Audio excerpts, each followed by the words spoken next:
So hello, it's harvesting time in our silk production facility. You remember that 5 days ago I went for a little trip and I had to prepare the cage for the Samia, Cynthia caterpillars in a way that they can eat and prepare for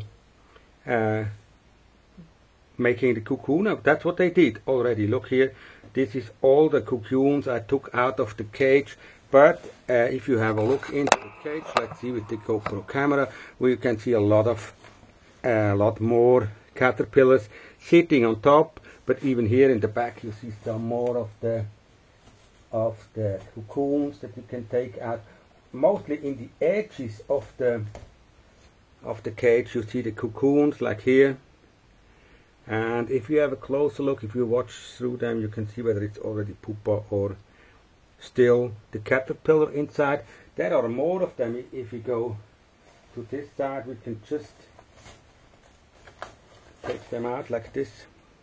Look, these are 2, 4, 5 cocoons. If we put it on a weight scale, we can see 2, 4, no, 6 of them. They are 10.4 grams. That's not much. That's small caterpillars. They can be in original countries where they come from up to 3 grams one cocoon. But here sometimes, if the food stuff in the wintertime is not ideal, of course they don't get so big. But still, we have a lot of them and they are well. And look here, what we also found here is a caterpillar that couldn't build a cocoon, that just pupated on the flat ground.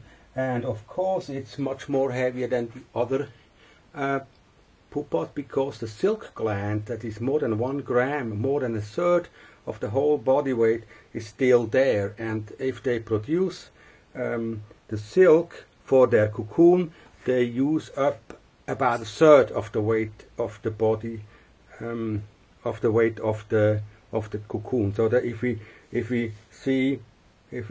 put 1 or 2 of them on a weight scale like this, let's say 1.8 grams, so it's 0.6 grams is pure silk like this here, and the rest 1.2 grams is the pupa inside. And if you want to see it, what we do with this silk you cannot just reel off the filament at the one filament, but this you have to spin it like cotton, so that you have to make the fibers parallel, and then you just spin it like this to a very small and nice silk. Right, so that's it. It's another technique than the original technique from silk making with the mulberry silkworm. Here you see 2 or 3 caterpillars still on their way to pupation. They are slightly yellowish, greenish, so they will pupate soon.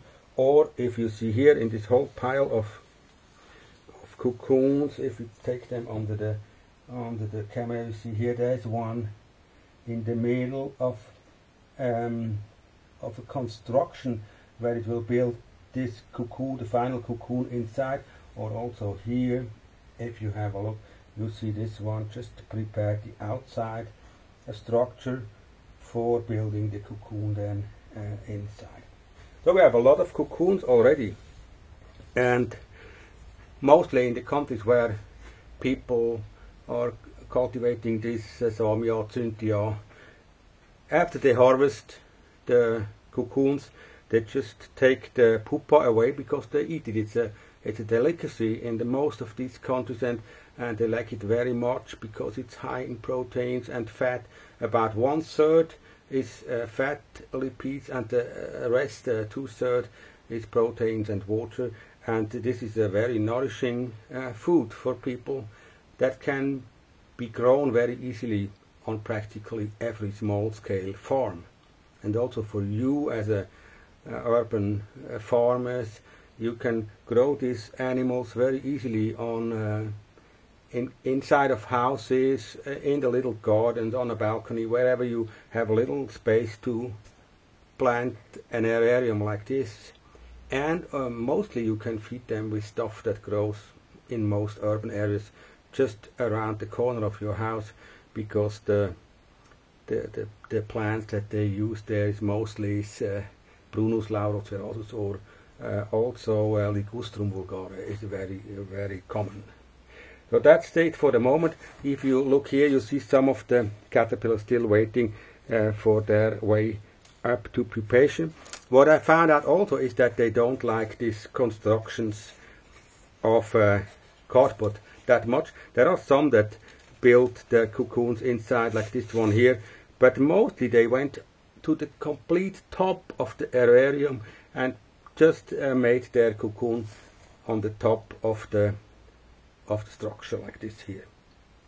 2.3 gram, that's a very good size for a Samia Cynthia that is grown in captivity here in the temperate regions in the winter time. So they don't have the ideal food like in the hot climates, in the Indian monsoon regions, where they can be up to 3 grams a cocoon at harvesting time. So that's very good, also 2.3 grams. And as I said, around 1/3 is the silk and 2/3 is the pupa inside. Also you can collect them here. Yeah, so, and here this is interesting. Here you can see a caterpillar just finishing the cocoon from inside, and then after it's finished and the structure is cleared, so then the pupation process goes on. What I do, I just add some more food now here. There are only about, what I say, 30 more caterpillars here, so I don't take everything out because that can damage also or hurt the caterpillars. I just put some of the fresh leaves on top, and then I wait another 2 or 3 days until they are ready for making the cocoon themselves, like about this here.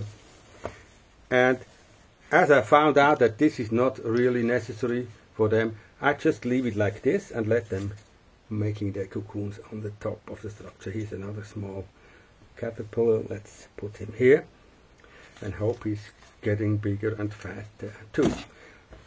So look at the nice small pile of cotton we already have here. So normally in the countries where they grow this silk moth, they just collect all the silk and wait until they have a big pile, and they go to the market, sell it, or they send it to a factory where they make the silk filament out of it. Next stage would be how we prepare the cocoons for emerging of the adults. So this we have to do very properly.